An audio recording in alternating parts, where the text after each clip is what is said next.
வலிந்து காணாமல் ஆக்கப்பட்டோருக்கான உண்மை, நீதி மற்றும் பொறுப்பு கூறலை கோரும் அனைத்துலக மாநாட்டில் சர்வதேச ராஜதந்திரிகள் பங்கேற்கவுள்ளதுடன் காணாமல் போனோர் விவகாரம் தொடர்பான புத்தகங்களும் வெளியீடு செய்யப்படவுள்ளன.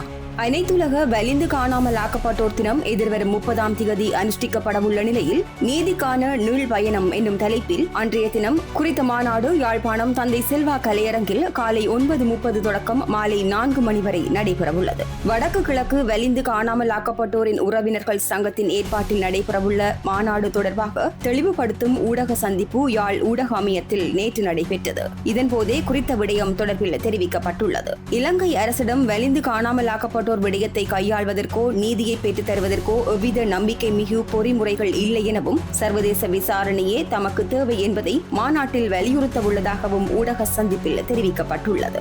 வடக்கு கிழக்கு வலிந்து காணாமல் ஆக்கப்பட்ட உறவுகளுடைய சங்கத்தின் தலைவி யோ ராசா கனகரஞ்சினி, இன்று இந்த கொடூர யுத்தமும் இன அழிப்பு நடந்த பிற்பாடு தொடர்ச்சியாக எங்களுக்கான நீதியை தேடி நாங்கள் பயணித்துக் கொண்டிருக்கிறோம். எங்களுடைய உறவுகளுக்கு என்ன நடந்தது என்பதை இன்று வரைக்கும் அறிய முடியாத அப்பாவி தாய்மார்களாக நாங்கள் தெருவிலே நின்று கண்ணீர் சிந்தி நிறைய பிரச்சனைகளுக்கெல்லாம் முகம் கொடுத்து கொண்டு விசாரணைகளுக்கு முகம் கொடுத்து கொண்டு இன்று வரைக்கும் எமது உறவுகளை நாங்கள் தேடிக்கொண்டிருக்கிறோம். நாங்கள் நெடுக போராட்ட தாய்மார்களாக இருக்க முடியாது என்ற வகையிலே வருகின்ற 30ஆம் தேதி எங்களுடைய காணாமல் ஆக்கப்பட்டோர் தினத்திலே வலிந்து காணாமல் ஆக்கப்பட்ட சங்கத்தினராகிய நாம் ஒரு சர்வதேச மகாநாட்டை ஏற்பாடு செய்து அதுக்கான ஒழுங்குகளை நாங்கள் செய்து கொண்டிருக்கிறோம். அந்த வகையிலே இங்கே ஈழத்திலே மட்டுமல்ல புலம்பெயர் தேசங்களில் இருக்கின்ற அனைத்து உறவுகளும் இந்த சர்வதேச மகாநாட்டுக்கான உதவிகளையும் ஆதரவையும் எங்களுக்கு தந்துதவ வேணும் என்று வேண்டி நிற்கின்றோம். எங்களுடைய இந்த கொடூர யுத்தமும் இன அழிப்பு நடந்த பிற்பாடு இலங்கை அரசாங்கத்திடம் நாங்கள் பல தடவை நீதி கேட்டு நின்றோம். பல தடவைகள் எங்களுடைய உரிமைக்கான அறிக்கைகளை சமர்ப்பித்திருந்தோம். எங்களுடைய உறவுகளுக்கான ஆதாரங்களை ஒப்படைத்திருந்தோம். 12 ஆணைக்குழுக்களுக்கு மேலே நாங்கள் அவர்களை சந்தித்திருந்தோம். ஆனால் எங்களுக்கான நீதி கொலையாளிகளிடமிருந்து ஒருபோதும் கிடைக்காது என்பதை நாங்கள் நன்றாக புரிந்து கொண்ட பின்புதான் 36வது கூட்டத்தொடரில் இருந்து இன்று வரை ஐநா முற்றத்திலே எங்களுடைய உண்மைக்கு நீதிக்குமான பதிவினை, குரலினை, எங்களுடைய அறிக்கையினை சமர்ப்பித்துக் கொண்டிருக்கிறோம்.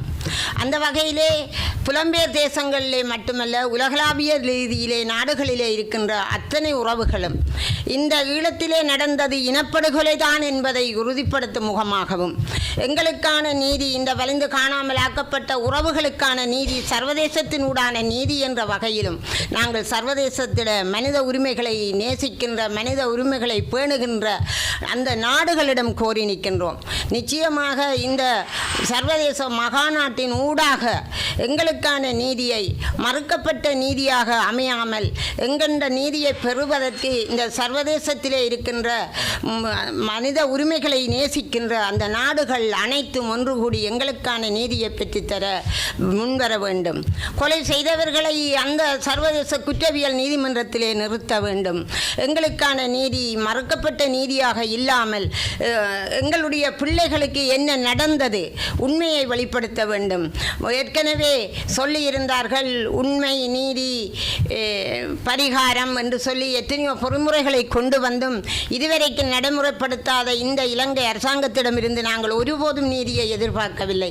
எங்களோடு இருந்து தங்களுடைய உறவுகளை தேடிய 500 பெற்றோர்கள் தவறிவிட்டார்கள். அவர்களுக்கான நீதியை பெற்றுக் கொடுக்கக்கூடிய தாய்மாராகவும் நாங்கள் இருக்கின்றோம். எங்களுக்கான நீதி சர்வதேச நீதி என்பதனை கூறி இந்த இடத்திலே மற்ற தலைமைகளுக்கும் இடமளித்து நான் விடைபெறுகிறேன். எனது பெயர் சிவானந்தன் ஜெனிதா. நான் வடக்கு கிழக்கு வலிந்து காணாமலாக்கப்பட்ட உறவுகளின் சங்கத்தின் செயலாளரும் வவுனியா மாவட்ட தலைவியுமாக உள்ளேன். இன்றைய தினம் இந்த ஊடக சந்திப்பிற்கு மேற்கொள்வதற்கான காரணம், எதிர்வருகின்ற 30ஆம் தேதி சர்வதேச காணாமலாக்கப்பட்டோர் தினமாக பிரகடனப்படுத்தப்பட்டிருக்கின்றது. அத்தினத்திலே நாம் இம்முறையாக வடக்கு கிழக்கு வலிந்து காணாமலாக்கப்பட்ட உறவுகளாகிய நாங்கள் ஒரு சர்வதேச மகாநாடை செய்ய ஏற்பாடு செய்திருக்கின்றோம். எனவே அந்த சர்வதேச மகாநாடு தந்தை செல்வ அரங்கிலே காலை 9 மணி அளவில் அந்த சர்வதேச மகாநாடு ஆரம்பிக்கப்பட உள்ளது. அது ஒரு கண்டன பேரணியோடு தான் அந்த மகாநாட்டை நாங்கள் அன்றைய தினம் செய்ய இருக்கின்றோம். எனவே நாம் தொடர் கவனஈர்ப்பு போராட்டங்களை செய்து வந்திருந்தோம், அறிக்கைகளை சமர்ப்பித்திருந்தோம், நேரடியாக சென்று சாட்சியம் அளித்திருக்கின்றோம். எனவேதான் நாம் இந்த உள்நாட்டு பொறிமுறையில் எந்தவித நம்பிக்கையும் இல்லாமல் இந்த உள்நாட்டு பொறிமுறை தோல்வி அடைந்துள்ளது. எனவேதான் நாம் இங்கு தண்டனையற்ற கலாச்சாரமானது மிகவும் வேரூன்றி இருக்கின்றது. ஒரு கொலை குற்றவாளியை அவர்கள் தண்டனை கொடுக்காமல் அவர்களுக்கு பதவி உயர்வு கொடுத்து வைக்கின்ற இலங்கை நீதித்துறை இங்கு இருக்கின்றது. எனவேதான் நாம் இந்த நீதித்துறையின் நம்பிக்கை இல்லாமல் காலம் தாழ்த்திய நீதி மறுக்கப்பட்ட நீதிக்கு சமன். எனவேதான் நாம் ஒரு உரிமைக்காக எமது உறவுகள் தொடர்ச்சியாக இளைஞர்கள் யுவதிகள் ஒரு ஆயுத போராட்டத்தை செய்து வந்தார்கள். ஆனால் எமது உரிமை மறுக்கப்பட்ட போதுதான் இந்த இன அழிப்பு தொடர்ச்சியாக எமது தமிழினத்திற்கு 1948ஆம் ஆண்டு இங்கு இலங்கை சுதந்திரம் அடைந்த போது கூட எமது உரிமைகள் மறுக்கப்பட்டு எமது இனப்படுகொலைக்கு தள்ளப்பட்டது. அன்று தொடக்கம் இன்று வரை முள்ளிவாய்க்கால் முற்றம் வரை எத்தனையோ இனப்படுகொலைகள் நடைபெற்றிருக்கின்றது. எனவே மாபெரும் இனப்படுகொலையாக முள்ளிவாய்க்கால் முற்றம் இன்றும் மறக்க முடியாமலும் மறைக்க முடியாத ஒரு சம்பவமாக இன்று இடம்பெற்றுக் கொண்டிருக்கின்றது. எனவேதான் நாம் சொல்கின்றோம், இங்கு வடக்கு கிழக்கில் காணப்படுகின்ற மனித புதைகுழிகள் தோண்டப்படுவதும் மூடப்படுவதுமாகவே இங்கு எந்த ஒரு அகழ்வாராய்ச்சிகள் செய்வதற்கான நிபுணர்கள் இங்கு இல்லை. எனவே நாம் சொல்கின்றோம், சர்வதேச நிபுணர்கள் தலையிட்டு சர்வதேசம் இதில் தலையிட்டு எமக்கான நீதியை பெற்றுத்தர வேண்டும். எனவே இந்த உள்நாட்டு பொறிமுறையில் எந்த விதமான ஆய்வாளர்களோ அந்த அளவு அறிவு திறமையான உள்ளவர்கள் இல்லை என்பதும் ஒரு கொலை குற்றவாளியிடம் நாம் நீதி கேட்க என்றுமே தயாராக இல்லை. அந்த அடிப்படையிலே எமது உரிமைகள் மறுக்கப்பட்ட போதுதான் எமது இனம் அழிக்கப்பட்டு தொடர்ச்சியாக இருக்கின்றது. அதன் அங்கமாகவே இந்த வலிந்து காணாமல் ஆக்கப்பட்ட உறவுகள் இன்று ஒரு இனப்பிரச்சனைக்கு ஒரு அங்கமாகவே இருக்கின்றன. எனவே நாம் கேட்கின்றோம், எமக்கான இழப்பீடோ அல்லது வாழ்வாதாரமோ தந்து எமது உறவுகளுக்கான நீதியை இந்த அரசு OMB ஊடாக செய்வதற்கு வெறும் இழப்பீட்டை கொடுப்பதாக சொல்லி இருக்கின்றார்கள். ஆனால் நாம் அதை மறுத்து எமது உரிமைக்காக போராடிய எமது உறவுகள் இன்றும் எங்கே என்று தெரியாமல் இந்த தாய்மார்கள் போராடி வருகின்றார்கள். எனவே நாம் சாட்சியமாக இருக்கின்ற எமது உறவுகளை நாம் 500க்கும் மேற்பட்ட உறவுகளை இழந்திருக்கின்றோம். அந்த உறவுகளின் சாட்சியமாக அளிக்கப்பட்ட சாட்சியங்கள் என்ற நூல் வெளியீடும் அன்றைய தினம் நடைபெற இருக்கின்றது. நாம் கொடுக்கப்பட்ட அறிக்கைகளும் அன்றைய தினம் வெளியிடப்பட இருக்கின்றது. எனவே அந்த புத்தகங்களை இங்கு வெளியிடுவது மட்டுமின்றி உலக நாட்டில் உள்ள புலம்பெயர் தேசத்தில் உள்ளவர்களும் அந்த புத்தகங்களை வெளியிட்டு இந்த சர்வதேச வலிந்து காணாமல் ஆக்கப்பட்டோர் தினத்துக்கு எமது உறவுகளுக்காக நீதியை கோருவதற்காக ஒரு சர்வதேச நீதியை கோருவதற்கு அனைத்துலக நாடுகளும் முன்வர வேண்டும். எனவே நாம் சொல்கின்றோம், ஒரு இனப்பிரச்சினை தீர்ப்பதன் மூலமாகவே மீள்நிகழாமை ஏற்படும் என்பதை நாம் இந்த இடத்திலும் கூறவிருக்கின்றோம். அத்தோடு இந்த மகாநாட்டிற்காக அனைவரும் இந்த மகாநாட்டில் அந்த தந்தை செல்வாவில் நடைபெறும் மகாநாட்டிற்கு அனைவரும் ஒத்துழைத்து அந்த மகாநாட்டின் ஊடாக நாம் ஒரு இனத்தின் இனப்பிரச்சனையாக அந்த மகாநாட்டின் மூலம் அனைவரும் ஒத்துழைத்து அந்த ஒரு குரலாக நின்று அன்றைய தினமாவது எமக்கான நீதியை பெறுவதற்கு அனைவரும் சர்வதேச ஒத்துழைப்போடு எமது சர்வதேச நீதியை பெற வேண்டும் என்றுதான் அன்று சர்வதேச தூதுவர்களையோ சர்வதேச பிரதிநிதிகளையோ அன்றைய தினத்தில் ஒன்று கூட்டி அந்த இடத்தில் இருந்து கதைப்பதற்கு நாம் எல்லோரும் அன்றைய தினமாவது தயாராகி எமது இனப்பிரச்சனைக்கும் எமது உறவுகளுக்கும் நீதியை பெறுவதற்கு அன்றைய தினம் அந்த இடத்திலே ஒன்று கூட வேண்டும் என்பதை இந்த ஊடக வாயிலாக அனைவரிடம் நான் கேட்டுக்கொள்கின்றேன். நன்றி. எதிர்வரும் சர்வதேச காணாமலாக்கப்பட்டோர் தினத்திற்கு இம்முறை சர்வதேச மகாநாடாக செய்கிறதுக்கு நாங்கள் ஏற்பாடு செய்திருக்கிறோம். காரணம், இதுவரை காலமும் நாங்கள் ஒரு போராட்ட வடிவங்களில் தான் எங்களுடைய பிரச்சனைகளை சர்வதேசத்துக்கும் எமது மக்களுக்கும் எடுத்துரைத்திருக்கிறோம். இந்த முறை அப்படி அல்லாது வடக்கிலே இந்த சர்வதேச காணாமலாக்கப்பட்ட தினத்துக்கு வடக்கிலேயும் கிழக்கிலேயும் பாரிய போராட்டங்களை நாங்கள் 8 மாவட்டமாக இணைஞ்சு செய்கிறோம். நாங்கள் இந்த முறை அப்படி இல்லாமல் சர்வதேச பிரதிநிதிகளையும் இந்த மாநாட்டிற்கு அழைத்து எங்களுடைய பிரச்சனைகளை அவர்களிடம் கொண்டு செல்வதற்காக இந்த மாநாட்டை நாங்கள் ஏற்பாடு செய்திருக்கிறோம்.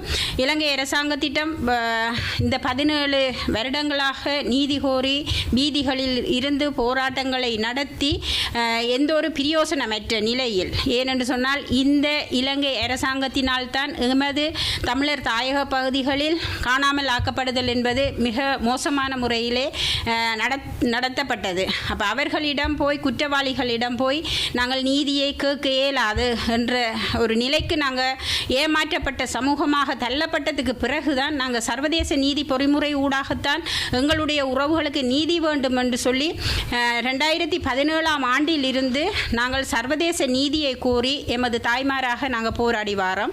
அதன் அடிப்படையில் தான் இது ஒரு அங்கமாக சர்வதேச பிரதிநிதிகள், நாங்கள் எப்படித்தான் சர்வதேசத்துக்கு போய் எங்களுடைய பிரச்சனைகளை எடுத்துரைத்தாலும் அவர்கள் சொல்லப்படுற ஒரு விஷயம் என்னென்று சொன்னால், உலக பொறிமுறை ஊடாக இங்கே கொண்டு வந்திருக்கிற ஆணைக்குழுக்கள் ஊடாக உங்களோட பிரச்சனையை தீர்த்து கொள்ள வேணும், நாங்களும் அவங்களுக்கு அழுத்தம் கொடுப்போம் என்று சொல்லி. ஆனால் உண்மையிலேயே இங்கே உலக பொறிமுறை என்று சொல்லி OMP அலுவலகத்தை கொண்டு வந்து எங்களோட உறவுகளுக்கான ஒரு உண்மை நிலையை அறியாது, அவர்களுக்கு என்ன நடந்ததுன்றது அறியாமல் அவங்க ஒரு இழப்பீட்டை கொடுத்து இந்த விஷயத்தை மூடி அது நடந்து விட்டது, மன்னிப்போம் மறப்போம் என்ற ஒரு மனநிலையில் இலங்கை அரசாங்கம் தங்களுடைய இந்த குற்றம் செய்தவர்களை காப்பாற்றும் முகமாக இதை புறக்கணித்து கொண்டு இவ்வாறான பாதிக்கப்பட்ட தாய்மாருக்கு ஒரு இழப்பீட்டை கொடுத்து இதை முடிவுக்கு கொண்டு வரத்துக்காக இந்த OMP அலுவலகத்தின் ஊடாகவும் பிரதேச செயலகங்கள் ஊடாகவும் மரண சான்றிதழ்களை கொடுத்து இதை மூடி ஒரு சர்வதேசத்துக்கு நாங்கள் அவங்களுக்கு ஒரு பரிகாரத்தை நாங்கள் கொடுத்துட்டோம் செய்திட்டோம் என்று காட்டுவதற்காக பல்வேறுபட்ட விதவிதமான அம்சங்களில் அடக்கி இந்த இலங்கை அரசு முனைத்து இதை மூடி மறைக்கிறதுக்கான ஒரு முனைப்பை கொண்டு வராங்கள். அதற்காகத்தான் நாங்கள் சர்வதேச நீதி வேணும், அந்த சர்வதேச பிரதிநிதிகளை அந்த இடத்துக்கு அழைத்து எங்களுடைய உண்மை நிலையை சொல்வதற்காகத்தான் இந்த சர்வதேச மகாநாடாக நாங்கள் வச்சிருக்கிறோம். அதே போல் முன்னே சொன்னது போல் பேரணி இருக்கிறது, 2 புத்தக நூல்கள் வெளியிட இருக்கிறது, அதே போன்று அந்த எங்களுடைய காணாமலாக்கப்பட்ட உறவுகளின் பொருட்களை ஒரு கண்காட்சிப்படுத்தல் இருக்கிறது. இப்படியான சர்வதேச பிரதிநிதிகளின் உரைகள் இருக்கிறது. அதே போன்று பல அம்சங்கள் அடங்கினதாக இந்த மாநாடு அமைய போகின்றது. எங்களுடைய கோரிக்கைகளை இந்த மாநாட்டின் ஊடாக சர்வதேச சமூகத்துக்கும் புலம்பெயர் தேசத்திலே இருந்து எமக்காக குரல் கொடுக்கிற அனைவருக்கும் எங்களுடைய பிரச்சனைகளையும் நாங்கள் இதுவரை கடந்து வந்த பாதைகளையும் அவர்களுக்கு உணர்த்தி எங்களுக்கு சர்வதேச நீதிதான் எங்களுக்கு ஒரு உரிய வழி என்பதை நிரூபிக்கும் முகமாகத்தான் இந்த சர்வதேச மாநாடாக நாங்கள் ஒழுங்குபடுத்தியிருக்கிறோம். அதன் அடிப்படையில் பல்கலைக்கழக மாணவர்கள், வர்த்தகர்கள், தமிழ் தேசியத்தை நேசிக்கின்றவர்கள் எல்லோரும் ஒன்றுபட்டு, பொதுமக்கள் எல்லோரும் ஒன்றுபட்டு இது இனி ஒரு மீள் நிகழாமையை உறுதிப்படுத்தும் ஒரு மாநாடாகவும் இது இருக்க வேணும். அனைவரும் ஒன்று திரண்டு இந்த மாநாட்டிற்கு உங்களுடைய ஆதரவையும் ஒத்துழைப்பையும் வழங்கி ஒரு பெரிய ஒரு மக்கள் எழுச்சியாக இது ஒரு சர்வதேசத்துக்கு சொல்லும் ஒரே குரலாக எங்களுக்கு ஒரு சர்வதேச நீதியின் ஊடாக ஒரு விசாரணை ஊடாக சர்வதேசம் முழுமையாக தலையிட்டு எங்களுக்கான ஒரு நீதியை பெற்றுத்தர வேணும். தமிழர்கள் சுய உரிமையோடு தாங்கள் இந்த நிலத்திலே தமிழர் தாயகத்திலே வாழ்றதுக்கான ஒரு உரிமையை பெற்றுத்தரத்துக்கு இந்த சர்வதேச மகாநாடு அமைய வேணும் என்பதை இந்த இடத்திலே நாங்கள் சொல்லிக்கொண்டு, அதே போன்று ஊடகவியலாளர்களின் பங்கு இதில் மேல் எங்களுக்கு உலகால போராட்டத்திலேயும் கூடுதலான இருந்தது. இனியும் நாங்கள் அதை கேட்கின்றோம். இந்த மாநாட்டுக்கான உங்களுடைய கேம்பெயின்களை அநேகமாக அந்த ஊடக வாயிலாக இந்த மாநாட்டின் நோக்கத்தையும் தெளிவுபடுத்தி நீங்கள் கூடுதலாக ஊடகங்கள் ஊடாக மக்கள் மத்தியில் இதை பரப்புரை செய்ய வேண்டும் என்பதையும் இந்த ஊடக வாயிலாக உங்களிடம் தாழ்மையாக கேட்டுக்கொண்டு நன்றி சந்தர்ப்பத்துக்கு.